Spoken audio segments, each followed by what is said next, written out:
Hello, I wanted to make a quick tutorial video for everyone about how to actually install the speaker and decoder into the Atlas bi-levels or Nippon gallery cars, as sometimes called, for Chicago's Metra. Here's what the outer shell looks like.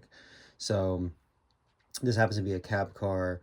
The way you take this off the frame is by gently pulling the sides. And it usually helps if you kind of pull one side and you get to the other and you pull this. It's kind of hard to see on camera, but see I'm kind of pulling this out. Gently then pull and release. You'll do it in the front and the rear of the car. And kind of pull it as it goes. It'll come right off. There's no unscrewing you have to do. The couplers stay on. No changes there. Pretty easy to take off, okay? The part that I do want to just point out you have to be careful around is if you can see inside here, this is a little bit hard to see, but see how there's these two little clips? These help keep the diaphragm in place. What I notice is when you put the car back in sometimes, the internal part back over the inside the shell, these will get caught and they'll kind of pull forward. So I just clipped them. You can see this one has been clipped. This one's still intact. It doesn't affect, again, your lighting, your functions or anything. It just makes your diaphragm, if you had to unclip multiple ones, it would just make it harder for your diaphragm to stay in place, and you could just glue that in place. But anyways, that's just a kind of minor point I've noted a number of times when trying to install these, just to watch out for when you're pushing, again, that back inside. But back to the actual inside of the car. So, you can see in this car, there's 3 screws. One, let me get it in camera, one right here, one here, and then one here. Small screws you have to remove. Once you do that, you can lift up, and now the light board basically comes up, and you can see there's a receptor for a 21-pin decoder right there. Where I like to put the speaker, it just glues in right here.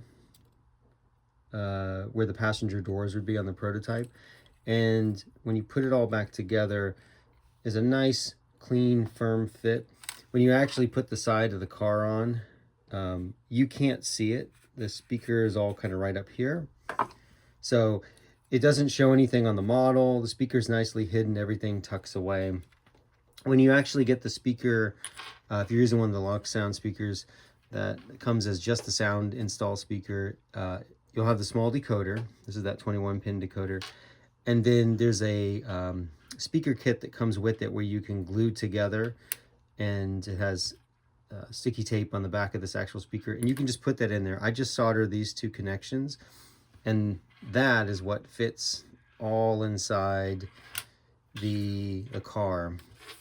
Well, I have this car open. I do want to show one last thing that I recommend you do to make your models more prototypical. One of the problems you get with these cars is there's a lot of light bleed kind of around the front, especially right here where these things don't really come together as tightly as they could have. What I do is I take a little bit of electrical insulation. There's this kind of gluey substance that you can basically use. It's used for electrical insulation. Let me see if I can grab it here. I wasn't planning on doing this, so let me try to go. So see this liquid tape? I just take a little bit of that and I dab it across here, up sort of the side, a little bit, watching out for the lights, but then over here, and then a little bit inside there. You could also, if you wanted to make things really dark, like the prototype, you could actually just paint this wall back here a black, and that way your cab, when you, at least for the cab car version, when you put it in, there's no light bleed going on. Otherwise, there's a lot of like naturally light bleed, especially with the gyro light. It's going to kind of flash. I can cut down on about 80% of that by doing this. And then from a distance, you don't notice it as much. If you're up really close, you're going to see it, but it really improves the look of the car and the performance if you have it in the concepts. So this is basically just a short little installation video to kind of show you how to put these things back together. Again, in reverse, once you've glued this in, you would simply put your 3 screws back on, and then you would fit the frame right over this, and it will slide down. Being, again, careful of those ends where there's those little clamps for the diaphragm, making sure that you hit those appropriately. So once again, pretty easy install. Thank you for your time.